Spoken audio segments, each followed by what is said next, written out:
시청자 여러분 안녕하십니까. 시사진단의 현재훈입니다.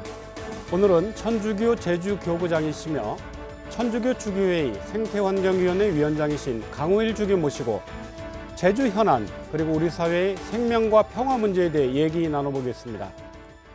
강호일 주교 나오셨습니다. 도민 여러분께 인사 부탁드립니다.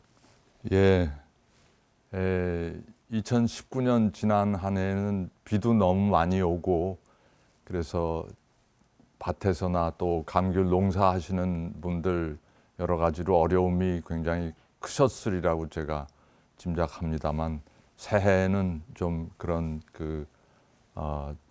재난들을 잘 극복을 하시고 희망찬 새로운 한 해를 행복하게 맞이하시기를 축원드립니다. 예, 지난해 어떠셨는지 모르겠습니다. 지난 한 해 제주 사회 평가해 주신다면요. 예, 지난 한 해 2019년 들어서면서 제주지방법원에서 4.3 수형자들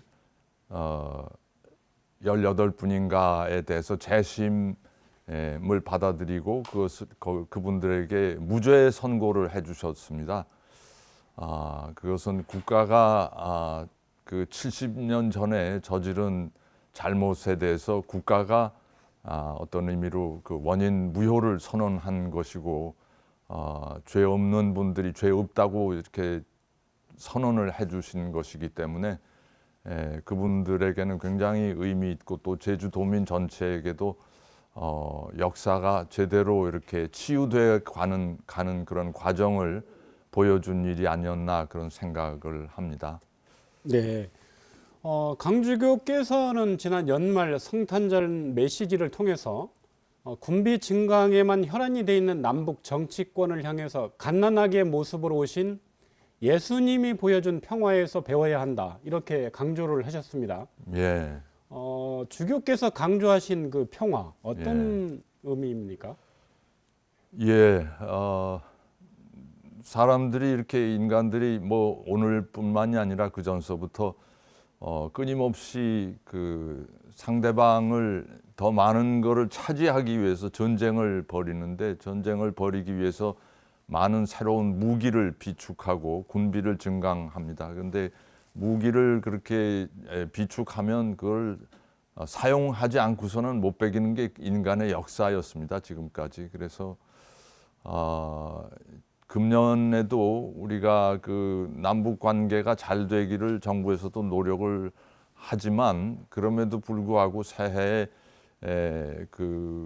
국방 예산이 무려 50조 원이 넘는 그런 엄청난 액수가 배정이 됐고 그 중에서도 또 33.3%에 해당하는 17조 원 상당의 예산이 무기 도입에 새로 이렇게 책정이 됐습니다. 사람을 죽이기 위한 도구를 사는 데에만 그런 엄청난 재원을 드리는데 그러면서도 우리 국내에 많은 170만이 넘는 분들이 지금 기초생활수급 대상으로 돼 있고 너무 생활고에 시달리는 분들이 많은데 그런 어마어마한 돈을 꼭 그렇게 군비에 지출을 해야 되는가? 좀 더 사람을 살리는데 돈을 쓰는 것이 타당하지 않은가? 그래서 본래 뭐 우리 그리스도교에서 성탄절이라는 거는 하느님이 모든 것을 하실 수 있는 전능하신 분이고 다 가지고 계신 분이지만 당신을 비우시고 낮추시고 갓난아기의 모습으로 오신다는 것이 그것이 성탄절의 의미거든요. 그래서 그러한 힘이 있는 위치에 있는 분이 자신을 비우고 낮아져서 제일 힘없는 사람을 이렇게 일으켜 세우고자 하는 것이 그게 하느님의 뜻이라고 생각하고 그러한 좀 커다란 뜻을 우리 국가 지도자들도 좀 가져야 되지 않느냐 그런 말씀을 드리고 싶었던 것입니다. 네. 이날 메시지 하시면서 그 생활고에 찌들던 그 아버지와 아들 예, 편의점에서 사과와 우유를 훔친 얘기를 하셨어요. 예, 예, 그 이유는 어디에 있어요? 예. 뭐 우리 그 나라가 경제 규모가 세계 10위권 안에 들 정도로 이렇게 많이 총체적으로는 발전을 하고 성장을 했죠. 그 3만 불 국민 소득이 3만 불이 넘어갔다고 하고 그런 그 또 기업들의 실제로 그 수입이나 아니면 정규직에 근무하는 분들 뭐 이런 분들의 그 봉급 수준을 따지면 세계에서 정말 그 몇 위 안에 드는 그러한 그 수준을 자랑하고 있으면서도 그렇지 못한 분들이 그 비정규직이나 직업을 잃은 분들이 이 현실 속에서 감당해야 하는 어려움들이 너무 크고 그러니까 단돈 10,000원이 없어서 아이와 함께 그 편의점에 들어가서 물건을 이렇게 손을 대지 않으면 안 될 정도로 그런 이들이 이렇게 우리 현실 속에 우리 곁에 많이 있다는 것이 참 너무 이렇게 모순적인 우리의 현실이 아닌가 그런 생각을 한 것입니다. 예, 평소 우리 사회를 향해서 이 적극적으로 목소리를 내오셨는데요. 예, 제주 사회에도 뭐 문제 여러 예. 가지 참 많습니다. 예. 특별히 뭐 어떤 문제점 뭐 말씀하고 싶으신가요? 제2공항 문제가 제일 이렇게 그 지금 논란의 그 중심에 서고 있고 찬반의 그 이렇게 의견들이 굉장히 그 서로 첨예하게 대립되고 있어서 참 안타깝게 생각을 해왔습니다. 뭐 제2공항 문제 얘기 나왔으니까요. 어차피 올해도 제주의 가장 큰 예, 현안이 될 수밖에 없는 그런 예, 그 상황이 됐습니다. 예, 제2공항 건설에 평소에 좀 비판적인 그런 의견을 내신 걸로 아는데요. 예. 제2공항 그 갈등의 어떤 근본적인 부분 예. 어떻게 보십니까?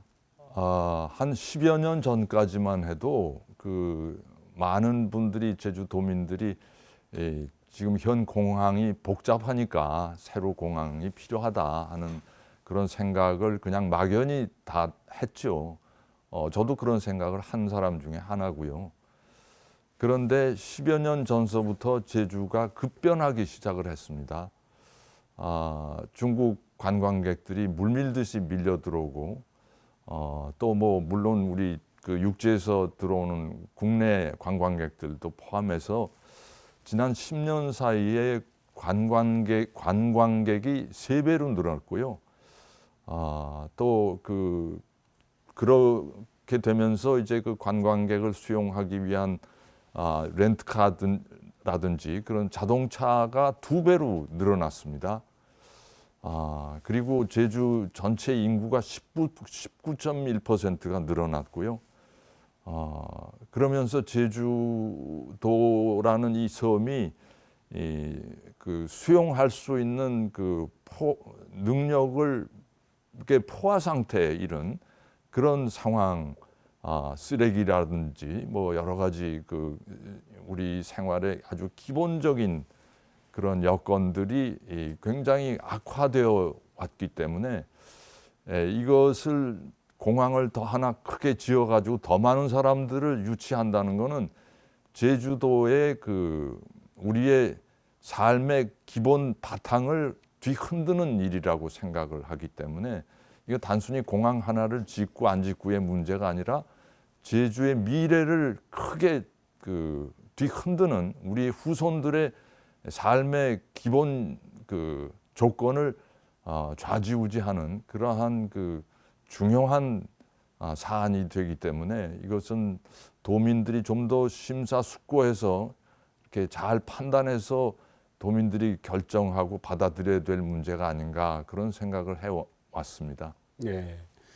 그 제2공항 문제 관련해서는 뭐 그동안 수십 년 된 제주 도민들의 수건 사업이라는 측면에서 찬성하는 도민들도 상당히 있고요. 예, 또 최근에 그런 그 갑자기 그 환경 수용력에 좀 문제가 있는 거 아니냐 문제 제기하면서 적어도 제주도민들의 자기 결정권 예, 좀 우리 스스로 예, 우리의 좀 후손들이나 미래를 결정할 수 있는 그 과정은 좀 거쳐야 되지 않느냐 예, 이런 쪽에서 아마 반대를 하고 있는 것 같은데요. 예, 근데 갈등 해결을 위해서 예. 즉 뭐 제주도 의회 차원에서는 예. 뭐 갈등 해소 특위 운영되고 있습니다만은 갈등 해소를 위해서 더 노력해야 될 부분 어떤 부분이 예. 있겠습니까? 그러니까 이 사업을 근본적으로 추진하려고 하는 것은 국가거든요.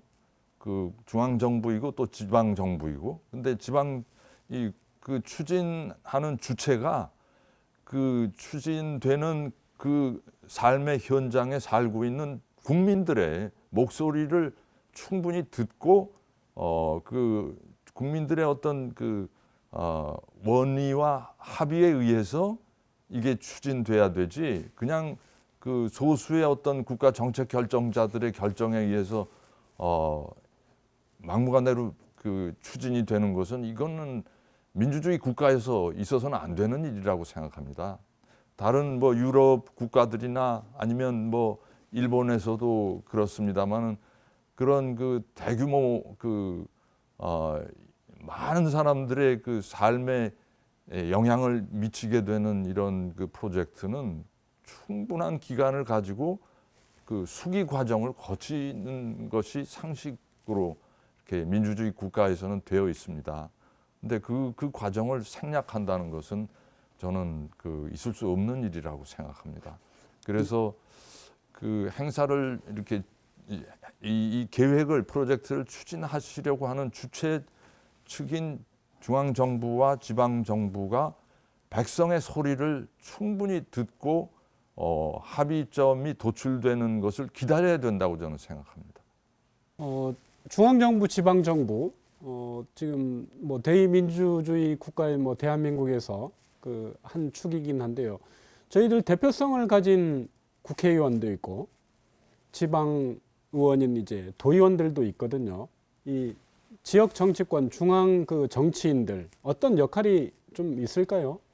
이 갈등 해소를 위해서. 예, 그러니까 그런 분들도 결국은 이 주민들, 제주도민들의 목소리를 충분히 이렇게 들으셔야 되고 또 제주도가 저는 그런 생각을 합니다. 제주도가 제주도민만의 것은 아니고 대한민국 전체의 유일무이한 대한민국 국민들이 휴가라고 하면은 가서 몸과 마음을 쉴 수 있는 데가 제주도밖에 없습니다. 그러니까 이 대한민국 국민 전체의 어떤 힐링이 될 수 있는 그런 그 치유의 장소인데 이게 국민 전체의 그 의견도 저는 필요하다고 보고 그러면서 여기서 삶을 이어가야 할 도민들의 또 의견 이것이 굉장히 중요한 일이고 이거는 정말 짧은 기간 안에 결정해서는 안 되고 많은 사람들의 그 생각과 의견을 이렇게 다 종합하는 그런 충분한 과정을 이렇게 거쳐야 되지 않을까 그런 생각을 하게 됩니다. 네. 뭐 제2공항뿐만이 아니고 그 개발 사업을 놓고 예. 지역별로 이제 공동체별로 갈등하는 그런 사례들이 그 많이 나타나고 있는데요. 예. 선을 1위에 추진 중인 그 동물 테마파크. 예. 이 조용했던 그 한 동네 마을 공동체가 예. 찬성하는 쪽, 예. 이제 반대하는 주민 이렇게 예. 나눠져 버려서 이게 왜 외부의 그 개발 사업, 예. 개발 사업자로 인해서 조용했던 마을 공동체가 이 무너지는 이 예. 안타까운 현실인데요. 예. 이 부분은 어떻게 보고 계십니까? 예, 그것도 참 가슴 아프게 저는 생각합니다. 저는 그 육지에서 이렇게 저한테 손님이 찾아오면은 항상 즐겨 데려가는 곳이 이 선울리의 동백동산입니다.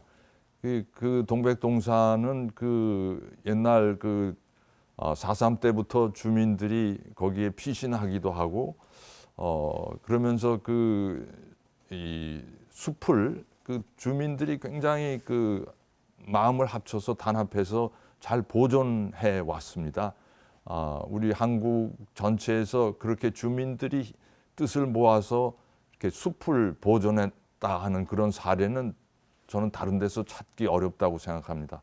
그만큼 지역민들이 그 지역의 그 자연 환경의 가치를 이렇게 많이 느끼셨던 것이죠. 근데 그런 지역에 그 동물 테마파크를 이렇게 크게 건설한다는 것은 그 환경에 치명적인 어떤 변화를 일으키는 일이고, 그것은 정말 그 지역의 역사와 또 지역민들의 삶과 완전히 배치되는 그런 계획이라고 생각합니다. 특히 동물원, 옛날에 우리가 얘기하던 동물원은 요새는 세계적으로 이제 그걸 폐기하는 그런 추세에 들어가 있습니다. 동물은 동물이 사는 그 지역의 본래의 그 삶의 환경 속에서 살도록 내버려 둬야 그 동물이 생존할 수 있고 또 어떤 자연계가 유지가 됩니다. 근데 그것을 엉뚱한 데서 아프리카에 살던 동물을 이 제주도에 데리고 와서 일정한 철책 안에 가둬놓고 그것을 거기서 살도록 한다는 것은 그거는 더 이상 이제 그러한 식의 어떤 테마파크는 세계적으로 이제 허용이 안 됩니다. 그래서 그것은 구시대 지난 세기의 발상에서 저는 비롯된다고 보고 그것은 이제 좀 졸업할 때가 우리도 됐다고 생각합니다. 예, 이게 제주 지역 그 특성에서 보면 이 행정기관의 딜레마이기도 한데요.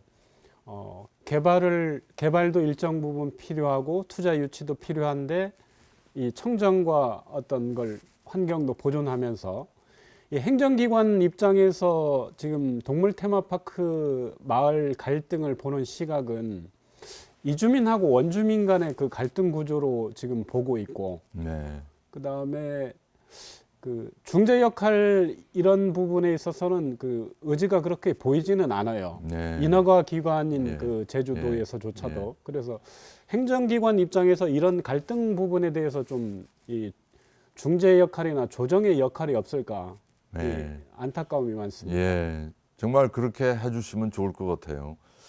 유럽의 여러 나라에 보면 도로 하나 새로 내는데 아니면 그 전에 있던 어떤 유적지라든지 숲에 손을 댄다든지 할 때는 굉장히 심사숙고를 하고 주민들의 의견을 들을 뿐 아니라 굉장히 긴 세월을 두고 여러 가지 측면에서 검토를 합니다. 제가 로마에서 이렇게 여러 해 공부를 하고 산 적이 있습니다만은 보면 옛날 로마 시대에 길이 있는 벽이 있고 있는 걸 그대로 내버려 둡니다.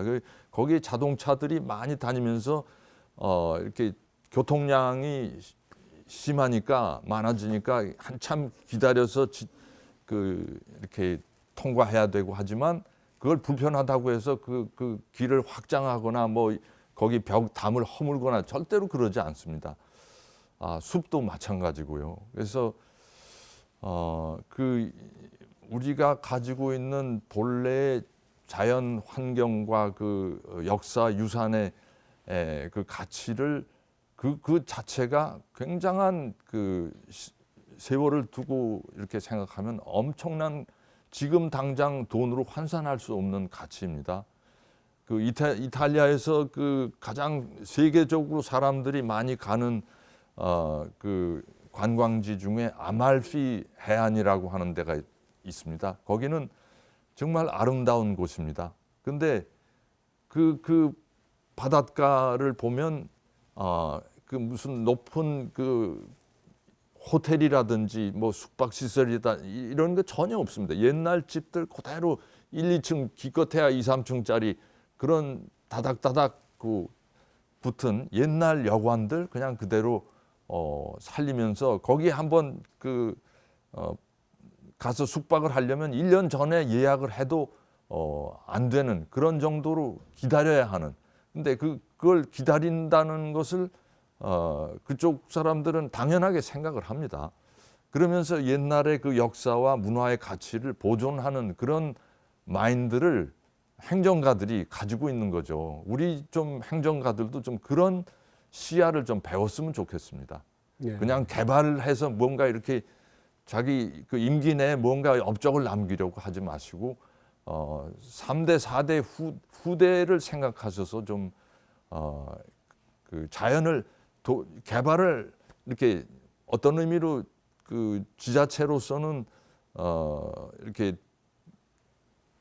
돈을 써야 할 부분이 있죠. 근데 그 돈을 자연을 훼손하고 어떤 문화를 망가뜨리면서 하는 것이 아니라 그거를 보호하는 쪽으로 좀 돈을 투입을 하시면 국가 경제도 이렇게 돌아가면서 또 그러나 그 문화도 역사도 잘 보존이 되는 그런 그 긍정적인 어떤 투자가 되지 않을까 저는 그렇게 생각합니다. 네. 그 제2공항 뭐 찬반 갈등이나 동물 테마파크 이 개발 사업을 둘러싼 마을 주민 간의 그 찬반 갈등이 당장에 이제 갈등을 해소하는 거는 당장의 문제이긴 한데 예, 도민 사회에서 걱정하는 부분은 사실은 이게 어떤 공동체의 붕괴 예, 그리고 해군기지 사례에서 보여지듯 이 장기간 오랜 기간 같은 공동체 주민끼리 반목하고 시기하는 이 제2의 강정의 아픔이 되풀이되는 거 아니냐 이런 우려 때문이거든요. 예, 예, 맞습니다. 근데 그게 이 국가가 어떤 그 국책 사업으로 추진해 온 대규모 사업들은 항상 보면 그 후유증이 바로 그러한 그 주민들 사이에 시민들 사이의 그 갈등입니다. 오히려 어떤 의미로 제가 느끼기에는 국가가 어떤 프로젝트를 추진하면서 그 반대하는 사람들을 억제하기 위해서 찬성하는 사람들과의 그 사이에 갈등을 이렇게 뭐 심한 말로는 부추긴다고 할까 그런 그 갈등이 일어나도록 여건을 이렇게 조성을 해서 그 반대 목소리를 이렇게 죽이려고 하는 그런 그 흐름들을 많이 보았습니다. 근데 그거는 참 행정하는 분들이 그런 방법을 취해서는 안 된다고 생각합니다. 그 과거에 해군기지 건설에 그 반대하는 주민들과 같이 평화운동 해오신 걸로 알고 있습니다. 예, 한 10년 정도 지났는데요. 예. 강정말 뭐 좀 많이 좀 바뀌었습니까? 어떻게 보십니까?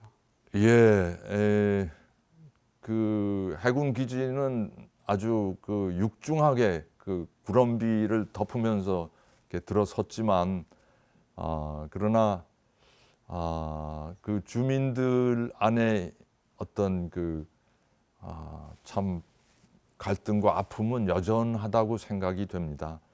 해군 기지가 평화를 위해서 만든다고 했지만 마을의 평화는 완전히 깨지고 주민들 사이에 참 옛날엔 다 한 동네 주민으로 서로 정말 아무 허물 없이 오가던 분들이 이제는 해군 기지 건설 문제 때문에 서로 이렇게 마음의 상처를 입고 제사도 같이 이렇게 다 함께 참여하고 하던 분들이 굉장히 서먹해지고 하는 그런 인간관계의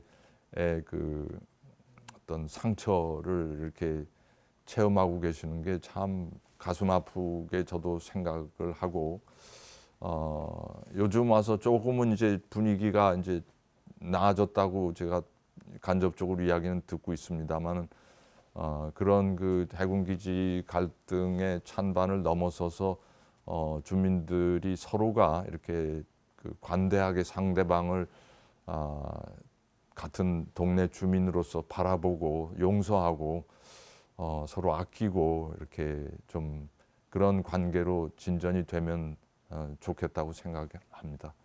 네. 제주사회 최근 뭐 10년 사이에 제주에 들어오는 인구도 크게 늘었고요. 예. 그리고 뭐 개발 사업도 많고 관광객들도 많이 늘어오고 부작용도 여러 가지 또 많습니다. 예. 뭐 난개발, 뭐 쓰레기 증가, 예. 뭐 하수 처리 문제 예. 등등해서 이런 부분에 대해서 평소에 좀 비판적인 의견을 많이 내셨는데요. 예. 예. 뭐 예. 이유가 있습니까? 뭐 제주 도민들, 제주 시민들이 더 뭐 이렇게 느끼고 계시리라고 믿습니다. 제가 처음 제주 18년 전에 제가 제주에 왔는데 그때만 해도 참 제가 너무 좋은 곳에 왔구나 하고 제가 명동 서울 명동에서 20년 넘게 살다가 제주에 오니까 정말 낙원 같은 곳에 왔구나 하는 그런 느낌을 받고 저를 이렇게 제주에 보내주신 하느님께 감사드렸습니다. 근데 제주에 여러 해 살다 보니까 아까도 말씀드렸지만 한 10여 년 전서부터 제주가 많이 달라지기 시작을 했고 저는 굳이 이렇게 변두리 지역으로 가면 도로를 새로 낼 필요가 과연 있을까 이렇게 생각이 되는 지역도 자꾸 도로 확장이 되고 또 제주 시내도 사람 다니는 인도를 줄이고 이렇게 자동차 도로를 폭넓게 하고 자동차가 달리는 속도는 조금 빨라질지 몰라도 그거는 인간을 위한 인간 중심의 어떤 도시 계획은 저는 아니라고 생각이 되고요. 사람이 좀 더 이렇게 편안하게 걸어 다니고 이렇게 생활을 즐길 수 있는 그런 환경이 돼야 되는데 이거는 대규모의 개발 중심의 어떤 도시 계획이나 환경 조성이라는 그런 느낌이 강하게 들었습니다. 그러면서 저를 찾아오는 육지에서 오는 손님들도 왜 요새 자꾸 제주가 제주답지 않아? 옛날의 제주 모습을 자꾸 잃어가 하는 그런 이야기를 많이 해줍니다. 그것이 결국은 자동차 대수가 배로 늘어나고 또 쓰레기들이 넘쳐나고 지금 실제로 제주 도내에 있는 쓰레기장들은 다 지금 이 목에까지 다 가득 차서 지금 제주도의 쓰레기를 안에서 처치가 안 돼가지고 바깥으로 내다 버리고 그것도 이제 중국에 보내다가 그것도 이제 거절당하니까 필리핀에 보내고 거기서 또 이제 발각이 돼가지고서 도로 실어오고 이런 국제적인 수치를 당하는 그런 지경까지 우리가 왔습니다. 그리고 제주도의 제가 여러 지역을 다니면서 물질하시는 해녀분들을 이렇게 뵙는데 그분들도 한탄하시는 게 바다 밑에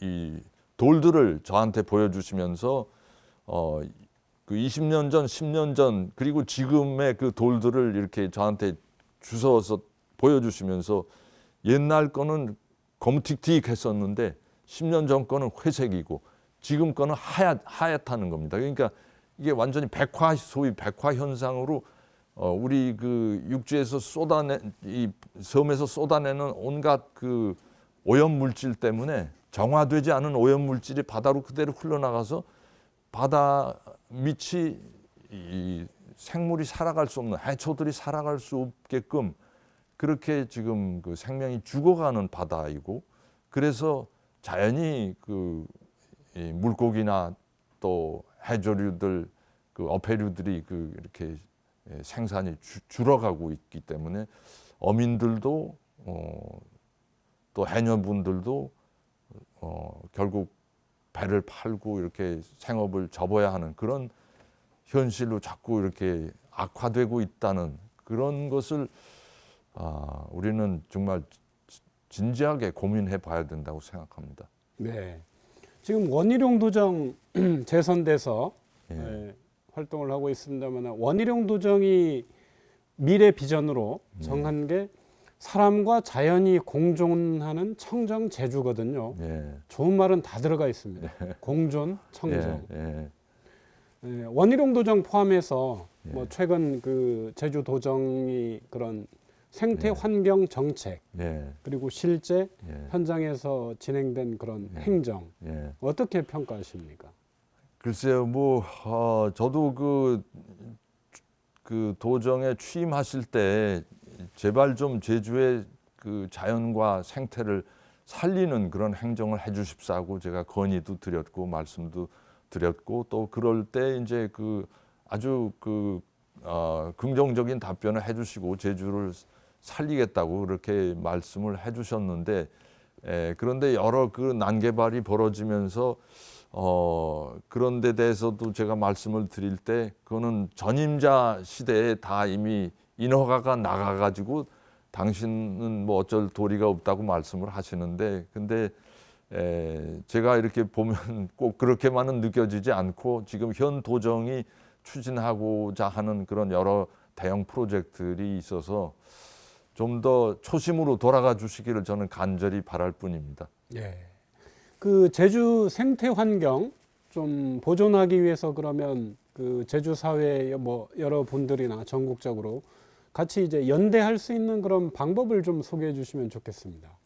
그 삼나무 숲들을 이렇게 네, 비자림로, 비자림로를 그 베어낼 때 거기에 와서 이렇게 적극적으로 숲을 보존해야 된다는 것을 외치고 그 자리를 지키던 분들이 이 시민단체 활동가들이 많았습니다만은 그분들이 상당수가 그 육지에서 다른 곳에서 오신 분들이 있었다고 제가 알고 있습니다.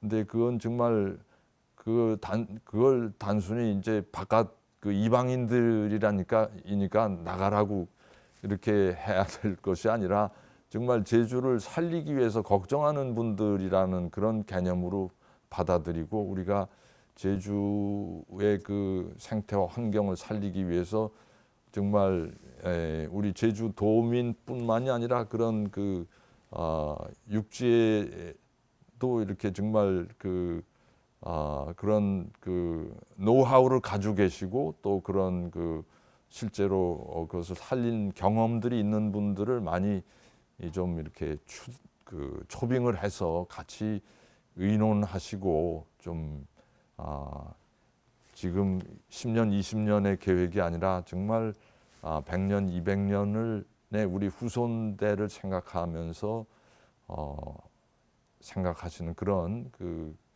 행정을 좀 해주시면 정말 너무나 감사하겠습니다. 네.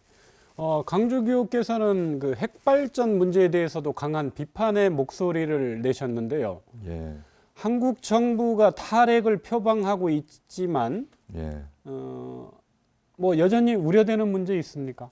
예. 어떤 건가요? 탈핵을 표방을 하셨지만 이제 아직 한국 사회에서는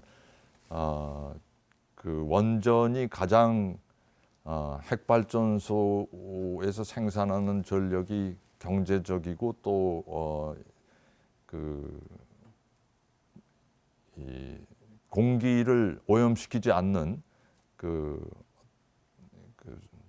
청정 에너지다 이런 말들을 하시는데 그것이 정말 그거는 저는 아니라고 생각을 합니다. 왜냐하면 경제적이라는 것도 지금 당장 핵발전소를 유지하고 거기서 생산해내는 생산 단가가 다른 이렇게 화력 발전에 비해서 좀 아니면 재생 에너지에서 에너지를 만들어내는 그런 것보다 좀 경제적이라고 할 수 있을지는 몰라도 그 핵발전소를 운영하면서 지금 끊임없이 쏟아내고 있는 핵 폐기물이 있습니다. 그 핵 폐기물을 지금 그것은 어디 버릴 수도 없고 처치가 안 되는 이 지구상의 가장 유독한 폐기물입니다.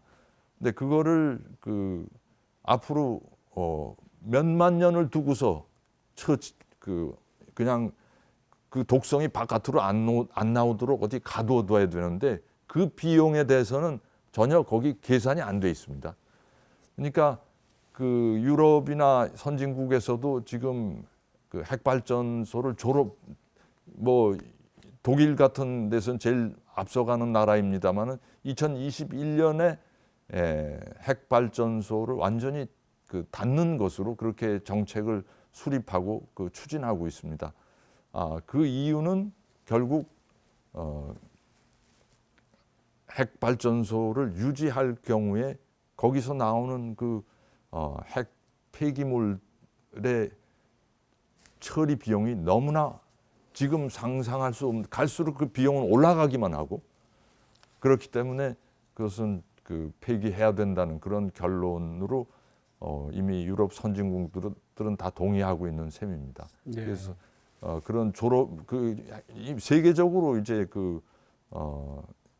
핵 에너지는 이제 사용 안 하는 쪽으로 그렇게 그 전체적인 흐름이 가고 있는데, 아직도 우리 그 국내에서는 그런 그 세계적인 그 흐름을 못 읽고 있는 것 같아서 우리 지금 정부에서도 그걸 좀 더 그런 국민들의 의식 개발을 좀 해주셔야 되지 않는가 그런 생각을 합니다. 네.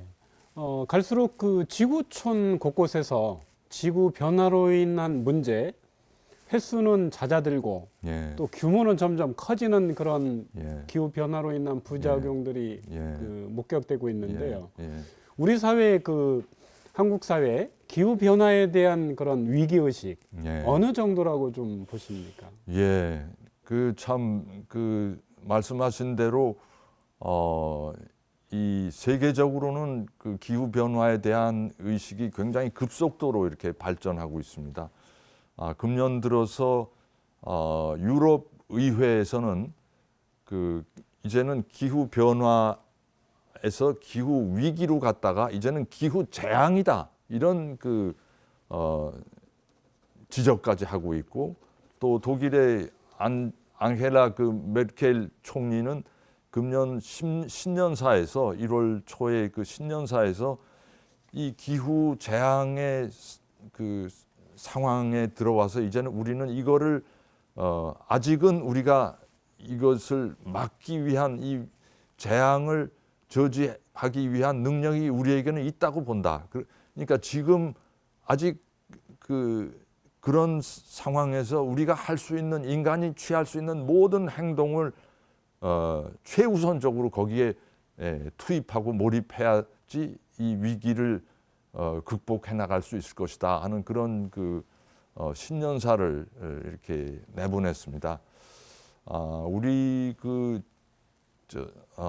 뭐 대통령께서도 뭐 미세먼지에 대해서 언급을 하시긴 하셨는데, 아직 세계적인 리더십들이 가지고 있는 기후 위기에 대한, 기후 재앙에 대한 인지도라고 할까요?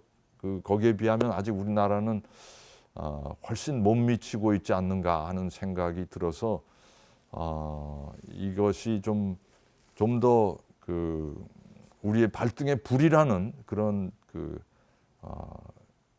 의식을 좀 가져주시기를 저는 간절히 바랍니다. 예, 알겠습니다. 제주의 오랜 수건 4.3의 완전한 해결입니다. 4.3과 관련해 각종 학술대회, 강연 등에서 목소리를 내오셨는데요. 예. 지난해 같은 경우에 유엔에서 열린 4.3 심포지움에서 기조연설을 하셨습니다. 예. 그 기조연설에서 전하고 싶었던 예. 내용 어떤 겁니까? 예. 유엔에서 1948년 12월 초에 그 세계 인권 선언문을 발표했습니다.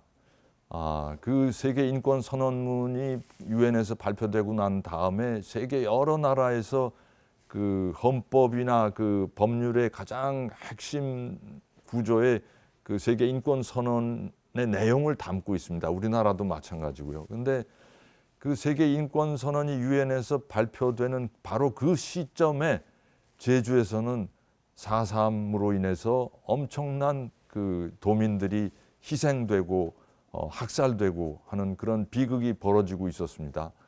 그래서 너무 그 아이러니한 역사적인 그 현실인데 그것을 세계 그 여러 각국 대표들이 모여 있는 유엔에 가서 사실은 그 유엔에서 이런 그 좋은 인권 선언을 해줬지만 그때 한국의 제주도에서는 이런 일이 일어나고 있었다 하는 것을 알리면서 이것은 그때 당시에 그러한 그 비극의 책임자가 누구인지를 좀 더 우리가 깊이 인식하고 또 왜 그런 일이 일어났는지를 인식해서 다시는 세계에 이런 그 비극이 재현되지 않도록 우리가 그 마음을 모아야 하고 또 어떤 그러한 책임이 있는 분들은 좀 그 책임을 인식하고 또 희생자들에게 사과를 하고 하는 그런 그 역사의 치유의 과정을 우리가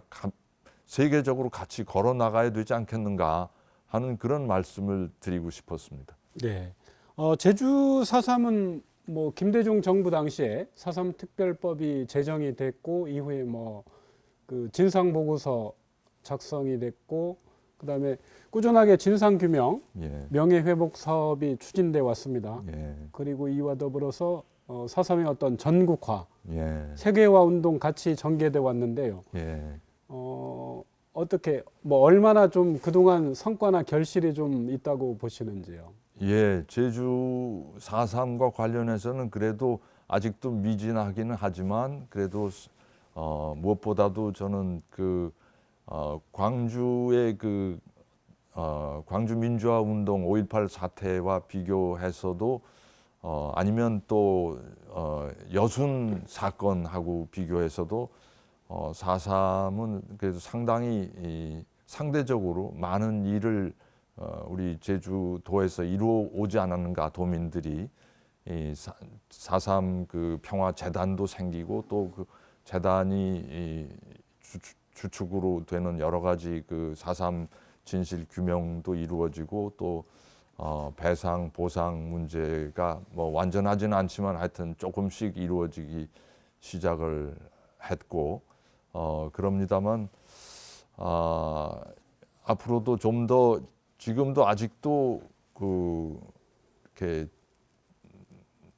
3만여 명이 희생됐는데 그 중에 우리가 이름을 알고 신원이 확인된 것은 15,000명이 채 안 되는 그런 상황이고 지금도 뭐 제주 공항에서 그 발굴된 그 시신들의 신원 확인이 최근에 와서 이렇게 DNA 분석으로 알려지고 그러니까 앞으로도 좀 더 해야 할 일들이 이렇게 저는 여전히 있다고 생각이 되고 또 아직 대한민국 국민들의 우리가 지난 70주년 때 전국화를 이렇게 추진해서 상당한 그 진척을 이루어 왔습니다만 아직도 대한민국 국민들의 상당수가 4.3의 그 깊은 내용에 대해서 모르는 실정이고 해서 꾸준히 그 4.3을 이렇게 4.3을 알리는 그런 일과 더불어서 또 그 4.3과 직결된 것이 여순 사건이기 때문에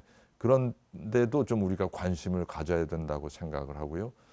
그 밖에 또 그 6.25를 전후해서 국가가 저지른 여러 가지 그 민간인 학살 사건들이 아직도 우리가 그 밝혀내지 못한 일들이 너무 많습니다. 이제 그런데도 우리가 좀 관심을 가지고 좀 더 우리가 정말 그런 비극이 되풀이되지 않기 위해서는 그리고 평화를 이루기 위해서는 그런 역사에 대한 그 밝힘과 또 우리 도민들 국민들 한 분 한 분이 그런 데 대한 평소의 그 의식을 좀 더 심화하는 그런 과정이 필요하리라고 봅니다. 예. 최근 들어 그 미국의 책임을 묻는 그런 그 여론이 높습니다. 예. 주교께서 지난해 이제 유엔에서 했던 예. 말씀하셨던 내용도 같은 취지인 것 같고요. 예. 근데 사실은 정부나 예. 정치권 차원에서 아직까지 예. 그 나서지는 않고 있고 예. 예. 어떤 노력들 좀 필요하다고 보십니까? 예. 정부에서도 이렇게 나서야 된다고 언젠가는 저는 생각을 합니다만 아직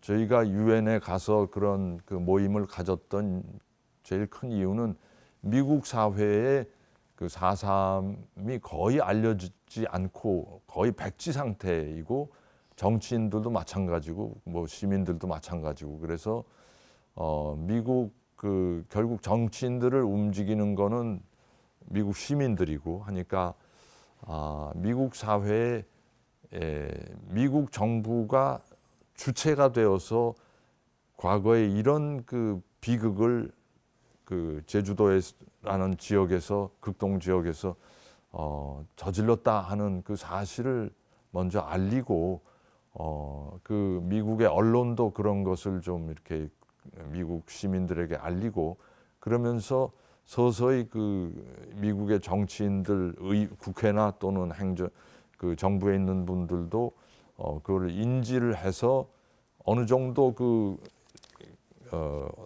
의식의 공통 분모가 조금이라도 기초적으로 형성이 됐을 때 그때 저는 이제 한국 정부가 나설 수 있다고 봅니다. 아직 그런 단계는 아니라고 생각을 해서 어떤 의미로 민간 차원에서 저희는 시민단체 차원에서 아니면 제주 4.3 평화재단 차원에서 먼저 발동을 거는 역할을 했다고 생각합니다. 네. 주교께서 누구보다 우리 사회에 대해서 목소리 강하게 내오셨습니다. 혹시 정치 성향을 드러내는 거에 대해서 이 카톨릭 내부에서 아니면 우리 내부에서 찬반 엇갈린 좀 시선이 있을 것 같습니다. 어떻게 생각하십니까? 예, 많은 분들이 이렇게 교회 안팎으로 종교인은 종교적인 일에만 관여하지 왜 사회 일에 관여하느냐 이렇게 생각을 하시고 또 그런 의견을 내시는 분들이 계신데 저희가 믿는 믿음의 말하자면 가장 근원은 예수님이신데 그 예수님이 이 이스라엘이라는 구체적인 2000년 전에 한 세상 속에 들어오셔서 거기서 이렇게 여러 가지 말씀을 하시고 행동을 하시다가 국가 사범으로 이렇게 단죄 받아서 돌아가셨거든요. 당신 자신은 구체적으로 정치에 관여를 하신 적이 없습니다. 사실은. 그러나 당신이 하신 말씀과 또 행동이 정치적으로 해석이 됐고 또 그때 당시에 지도자들의 심기를 대단히 불편하게 하는 그런 일들을 하셨기 때문에 결국은 국가 사범으로 취급이 돼서 세상을 떠나신 거죠. 그래서 예수님을 믿고 따르는 우리 교회도 실제로 우리가 무슨 정치에 관여하거나 또는 뭐 선거에 나가거나 그런 일은 안 합니다. 그러나 사람이 사람답게 인간답게 살고 인간의 품위와 인간의 권리를 기본적으로 보호받으면서 살아야 되는 그런 세상을 만들기 위한 일은 우리가 하지 않으면 그거는 예수님이 하셨던 사람을 살리는 일, 악이라고 선언하는 일, 또 이렇게 가난한 일을 보듬는 일, 이런 일을 교회도 오늘날 이어가야 하고 어떤 때는 그렇게 하다 보니까 그것이 정치적으로 해석이 될 수도 있고 또 그런 판단을 받을 수도 있어서 과거에 지학순 주교님이 감옥에 가시기도 했고 또 김수환 추경님이 또 여러 비판을 받기도 하셨고 또 사제들도 감옥에 갔기도 한 그런 교회의 역사가 있습니다. 저는 그 역사를 이어갈 뿐입니다. 네. 어쨌거나 교회 안팎을 넘나들면서 생명 평화 지키는데 이제 고군분투하고 계신데요. 어떤 좀 소명 의식 때문에 하신다고 보면 되겠습니까? 뭐 지금 방금 말씀드렸듯이 저는 우리 사회가 가장 힘없는 작은 사람이라도 뭐 재벌 갑부나 아니면 뭐 정부의 높은 분하고도 똑같은 인권을 향유하는 인간으로서의 품위와 존엄을 가진 사람들이라고 생각하고, 그런 작은 사람들이 인간 대접을 받고 인간의 품위를 지키면서 살 수 있는 그런 세상을 만들기 위해서 필요에 따라서는 직접 돕기도 하고, 또 그 반대되는 일이 벌어질 때는 거기에 대해서 항의도 해야 되고 한다고 생각합니다.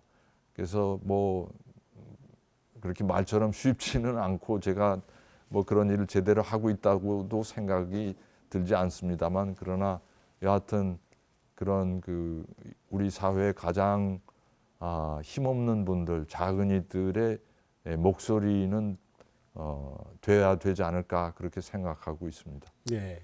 올해 뭐 대한민국의 가장 큰 이슈 중에 하나 4월 국회의원 선거가 있습니다. 예. 20대 국회는 한동안 식물 국회였다가 예. 막판에 동물 국회 그런 질타를 예, 국민들로부터 받고 있는데요. 예. 21대 국회 예. 어떤 모습이면 좋겠습니까? 예, 뭐 모든 국민들이 다 느끼고 계시겠지만 좀 더 좀 이렇게 싸우기만 하지 말고 국민들의 그 민생고를 제일 가장 우선적인 의제로 다루면서 좀 정당 정치를 할 수밖에 없지만, 그러나 정당의 그 이익 아니면 그 국회의원 개인의 이익보다도 국민의 이익, 시민의 이익을 먼저 우선하는 그러한 정치인들이 좀 되어 주시고, 그 정당이 명령하는 그 모든 것에 무조건 복종하는 그런